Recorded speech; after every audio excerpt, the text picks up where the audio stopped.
go on Facebook or you could go www.guamfarmers.org. All right. Thanks a lot, Dio. Thank you, Sabrina. All right. Thank you, Andy. Thanks, Theo. Okay, No we're worries. gonna. Thank you. Okay. I didn't know the door. And from the All farmers right, I just market. had to go to Facebook and add the Guam Farmers Market. Right. And from the farmers market. Salad now, man. Okay, so that's what you're getting us for lunch. Okay, yeah, no, thank you. salad for everybody. Fresh veggies, guys. Thanks, Jace. We're doing And that. from Dededo, we're gonna head over to Adelup, where we have the Lieutenant Governor doing his weekly check-in here with a link. Good morning, LT. Good morning, Sabrina. Good morning, Andy. Good Congratulations. morning. LT. Good to see you. Congratulations on your wedding. Oh, thank you. That's awesome. He also got his we ring. figured, we didn't want to have the huge invite list, so during a pandemic, it was probably the best time. I'm very proud of you. I think that's awesome. Congratulations. Thank you. So I guess LT, let's just go ahead and start it with you, just giving us, I guess, the latest update and the latest things you're working on. Well, as you know, the governor made the announcement. We're continuing to make progress. We're very optimistic, but I guess we're just to the people of Guam, let's not screw this up. Let's just continue to make the progress. And Sabrina, I know that you and Chris have been talking about trying to keep this under 5, right? And that's a big thing. So we're going to have more opportunities to do things, but I just say take baby steps, really. I was a cousin called me last night to let me know that her husband was exposed at work, right? So she was just kind of asking me about, where's I was directing her to the public health website for, the latest guidance. So the virus is still out there. And I might remind people that when we were doing well in August, a couple of people from off island brought it into some super spreader. And unfortunately, unknowingly, at these funerals, they became super spreaders, and we had just a long run of pain and suffering and fear. So we're in a better place for sure, and we're very optimistic with everything's happening. But I would just tell people to be very balanced about this and still take the precautions, because it can flip on us at any time. You're seeing it happening around the world. In Europe, in Asia, Japan, and Korea are starting to take more measures. So my ask is just continue to be patient. This vaccine is coming.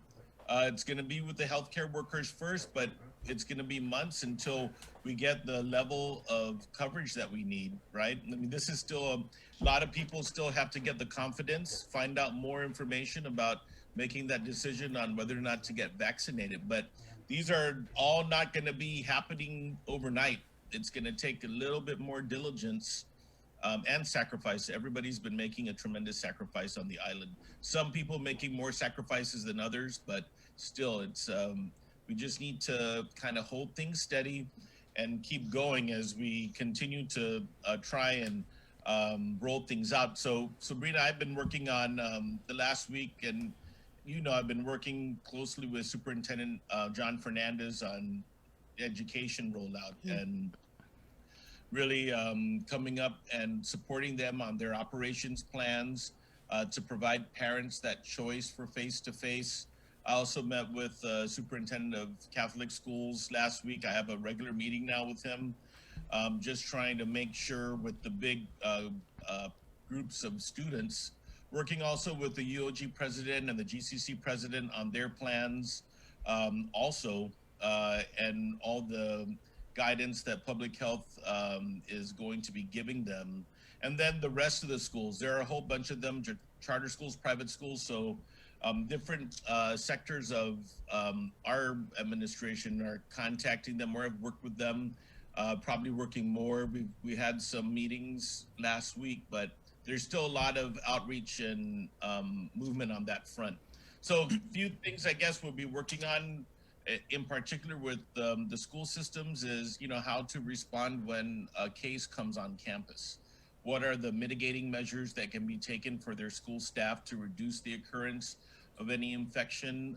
That would include having them think about employee health screenings on a daily basis prior to coming into work. With Department of Education, it's working out their contact tracing strategy. I just talked with GCC president and UOG president about the same thing.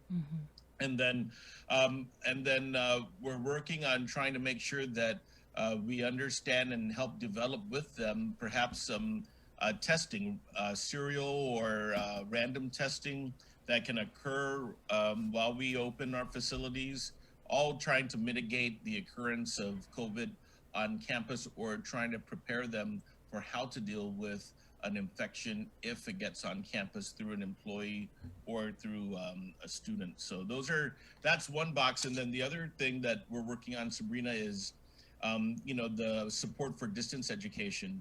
So I think that Superintendent and I, our teams are working and pushing this through the legal process. Attorney General's office working on some of the procurements and approving those things. And when we're ready to launch, we'll be coming on to let you know together.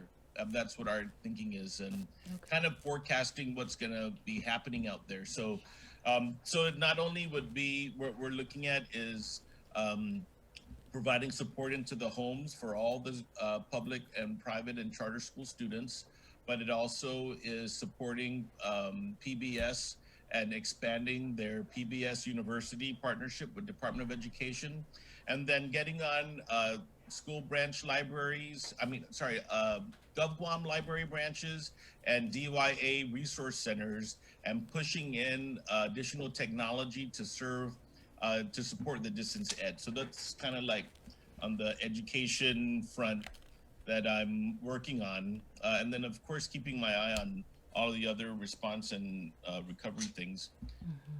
What is the update on the vaccine? Is there anything new? The last we got was it's expected to arrive, I guess, any day now. But have you heard anything new as of this morning? I think we will get something new this morning.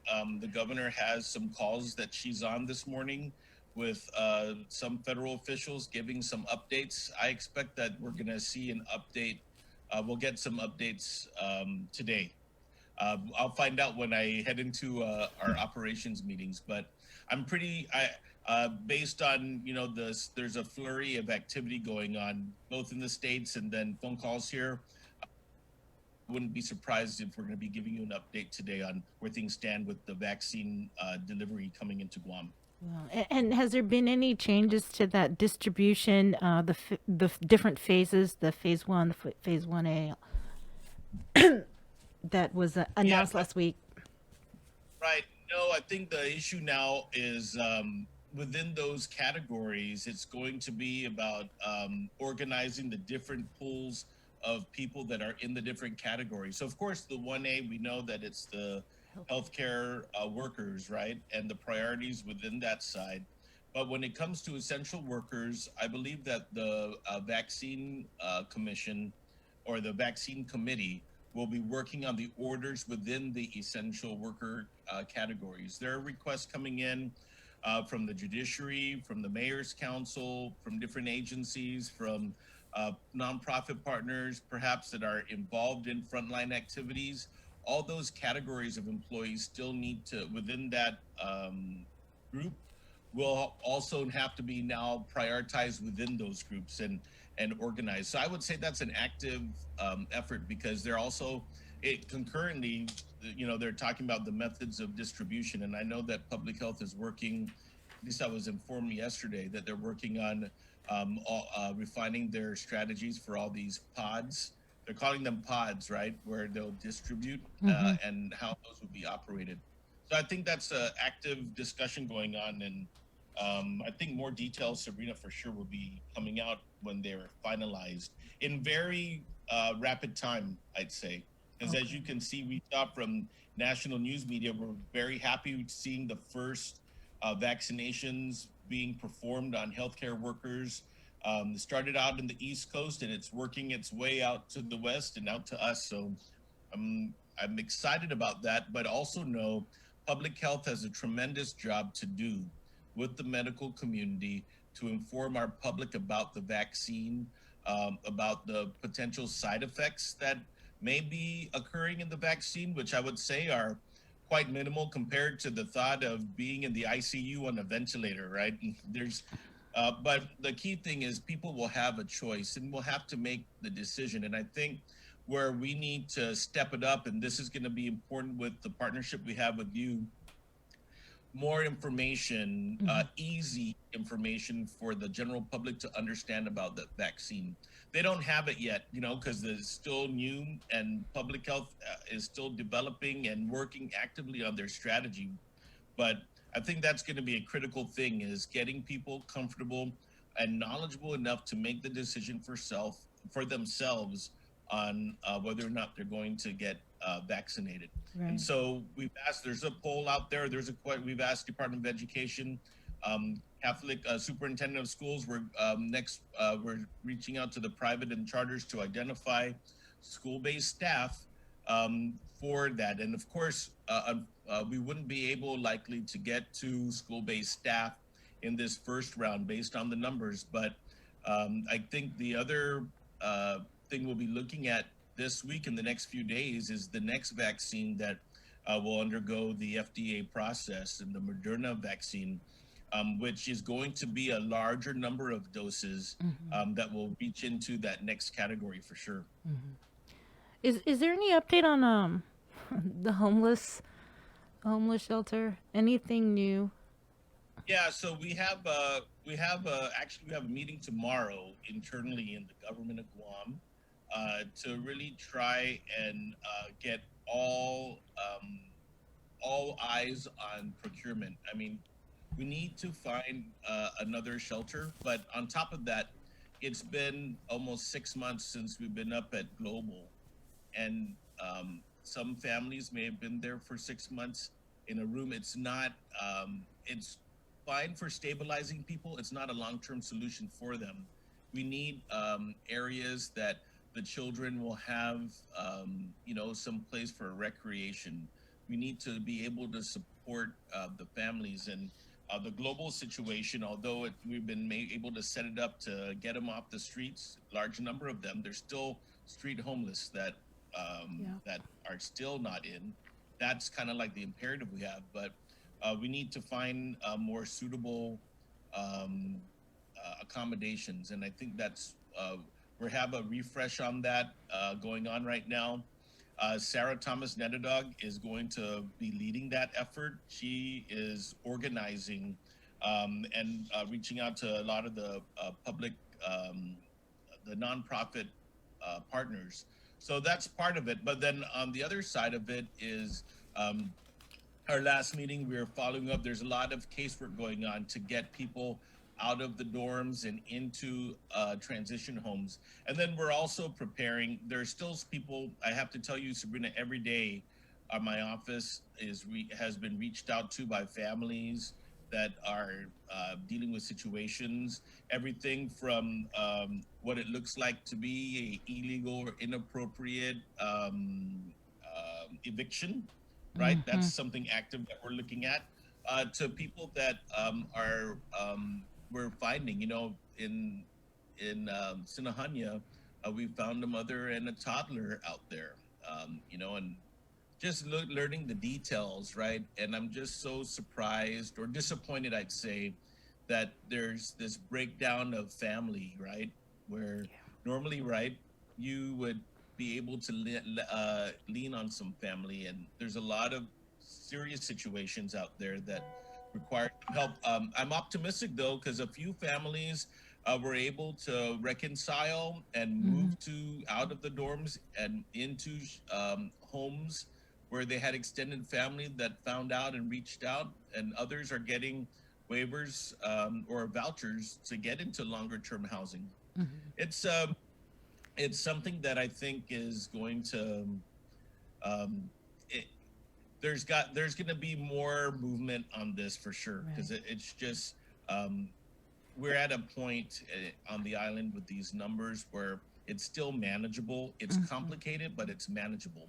Have It's you- not in I don't feel as hopeless as I do when I go to LA or when I get that volume. Yeah. And last week we also had a chamarita named Amber Leon Guerrero who works in Hawaii. She's been working on the homeless front. She's a granddaughter of the late Governor Guerrero, and she came for her dad's funeral, but she attended the meeting just to kind of talk about some of the issues we're seeing on island, but they're seeing in Hawaii. And this one is a lot of folks from the freely associated states are going in for medical referral. And when they're done, there's no discharge for them, and they're ending up being discharged into the streets, including Chamorro families that are out there in Hawaii getting medical attention, but have nowhere to go, and then end up getting on the street. So it's also pointing to some problems that we have, and trying to make sure as much as possible you can get access to on-island medical care, so you can have that support system. Right. Different elements going on for sure. Right. But the CARES Act funding I thought was being used to fund the global dorm. And so at the end of the month, when, we're no longer going to have CARES Act funding, you had mentioned last week that you were requesting from the Department of the Interior to use a portion of, I think it's $12 million. Right. And I'm not sure if it's to continue this global dorm shelter or to go somewhere else. Where are we with that? It's both. It's both, Sabrina. Okay. It's both. So there's that. We're in the public health emergency. Even if we're out of the public health emergency, we're going to have a shelter for sure. Right now we have we are tapping resources that we have available to us that are non-Gov Guam resources. But when we stabilize things and we see this through, I'm certain that we're going to have some government of Guam support for sure. There are some permanent federal funding sources that play different roles and have played different roles, but we have an obligation to maintain and expand this posture. We have a challenge to make sure we can sustain it. We need to keep down costs. We need to make sure that we don't fall into some of these rental traps that I've been talking about for months now. Yeah. And getting into places that we would never afford long term. But we have an obligation, and it's our commitment to make sure that we're not going to recede. What we have has to be improved, and it has to be expanded.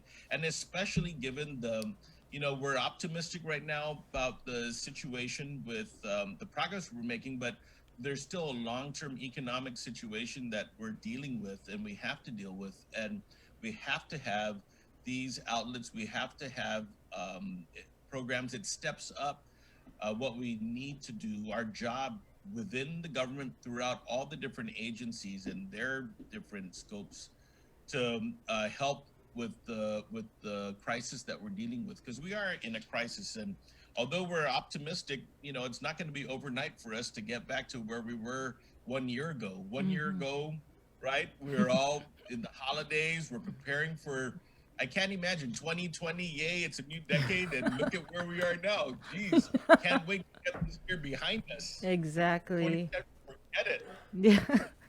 Yeah, I wanted. Remember we were talking about, hey, we'll have a delayed Easter. We're even trying to make sure we have Easter coming up.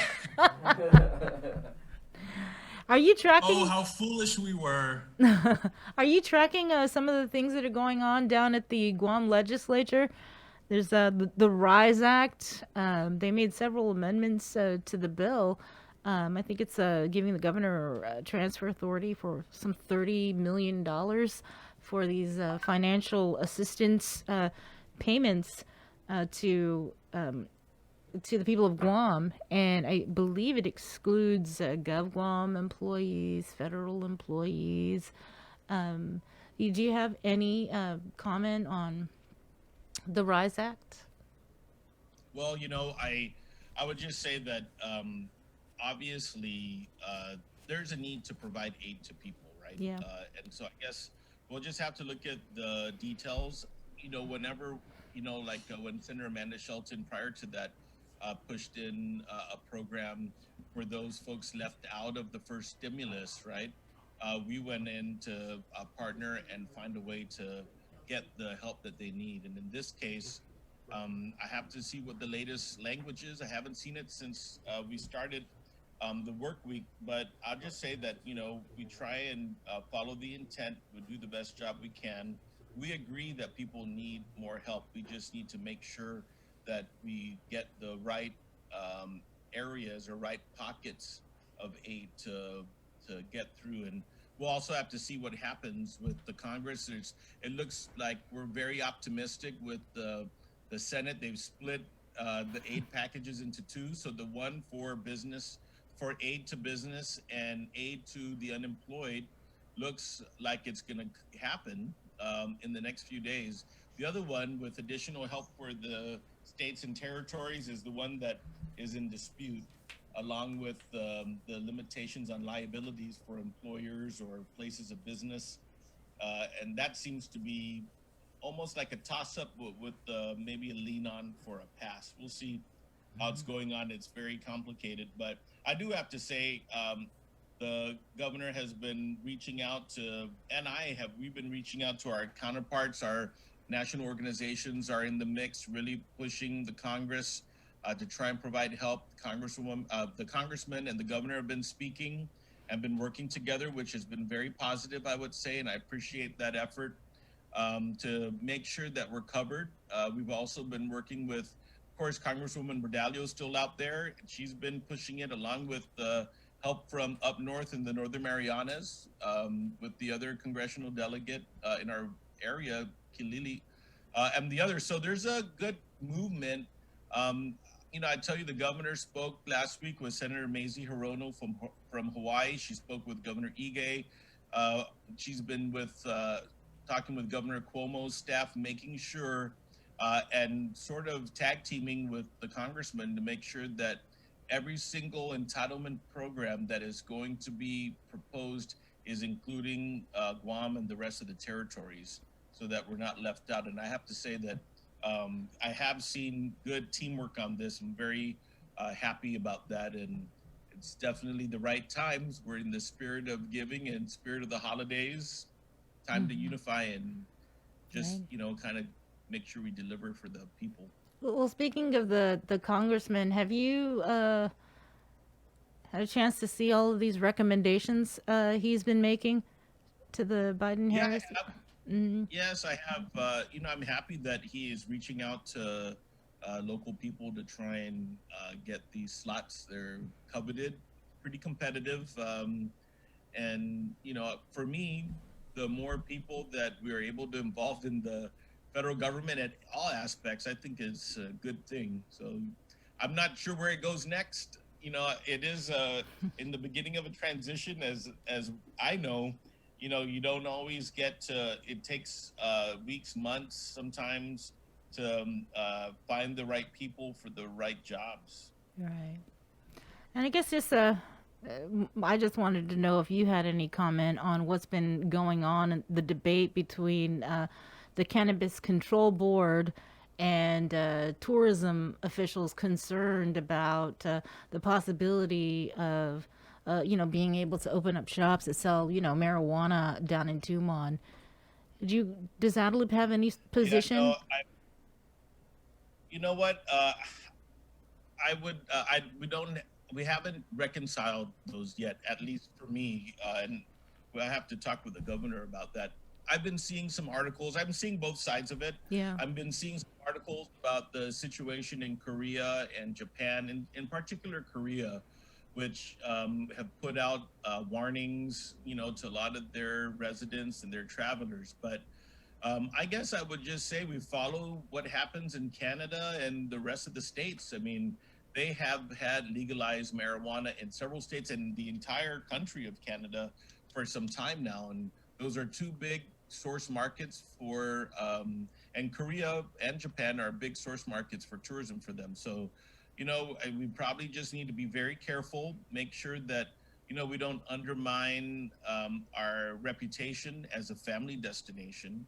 and at the same time, make sure that access to all of that is in the correct places. So it comes down to probably some regulations and rules, and make sure that we don't have an unintended consequence. I'd say that we have to be very carefully looking at, and in many ways guided by GVB. They've been running tourism for more than 40 years, actually almost 50 years. We're all getting old. But the reality is that we have that this is this is legal, and quite frankly, I wouldn't be surprised if the federal government takes steps to legalize marijuana in the next term. I mean, you have significant key members of key Republicans in the Congress, like Alaska Congressman Don Young and others. The former Speaker of the House, John Boehner, is the chief lobbyist for cannabis industry. We're going to see some national changes. So just have to probably approach it in terms like what they're talking about regulations. Make sure that we also don't have these shops. We have to think about our kids too. Yeah. Make sure that we restrict access and we regulate that so that children, people under 18, do not have access to this. Actually, probably under 21. You think about it, since the brain still is developing for some of the younger adults. So we also, whatever steps we take, we have to also enable the industry on Guam, but make the necessary protections and safeguards for the kids. It's all going to be a balance. So I'll get into it, Sabrina, and here's the details. But I would say I would weigh what GBB says very heavily in how we want to roll this out. All right. Thanks, LT. Any final comment? No, I just wanted to say I've been seeing the Instagram and seeing all the submissions of all the pictures, and I have to say some of them are nice. Let me just show you mine. Somebody came in and Oh, wow. Wow. Did you do that? I didn't. It was done without me. But you know what? One more time. People in the comments, LT, you're asking, can they see it one more time? They want to take screenshots. So pretty. And the reveal. Wow. Actually, you know what? I'll have to tell you. I'll have to get the names of the people who did it for you, because the chief of staff coordinated that. But I will take a picture, or next week I'll show you mine from home. All right. I'll come a little late, and I will stay. I'll take my call from home next week so I can show you guys. I don't think you're eligible for the prize money, though, I'll show people what Matt and I did at our house. Does it have And a I theme? think during the pandemic, with this year, everything that everybody's been through, we really need this. And just being able to share the decorations, it just brings a little bit more of that Christmas spirit into everyone. Hey, okay, before I go, just on the light stuff, and so I'm just curious, have you guys picked up any new culinary skills during the pandemic? Have you started I to eat a lot. Oh, sorry. Sabrina, you look better than you did 10 years ago, and you look good back then. So I think you haven't been really eating that much. Be a day. No, Andy, what are you cooking? Everything, trying to mix it up. I'm gonna brag on what I'm doing, but I just want to hear what. So I'll brag and say I've cooked 8 different Indian dishes. Wow. So it's a little free. I know they didn't do advertising, but I'm impressed with Pamika Cells and all of the. They have a whole. If you want to cook, you can get everything there, spices and stuff. And then lately, I've been cooking Mexican food. Ooh. So I make that's my. fajitas. JQ's over there laughing because I never gave him any yet. But I was gonna say, you can't tell us about all the food you're making and not share. That's kind of rude. you know what? That's a good challenge. I'll send something to you guys before the holiday. All right. Okay, thank you. Thanks. Have a good Thank day. you so much. Let's stay in the Zoom room where Where the very hungry John Canata. Yeah, my mouth was watering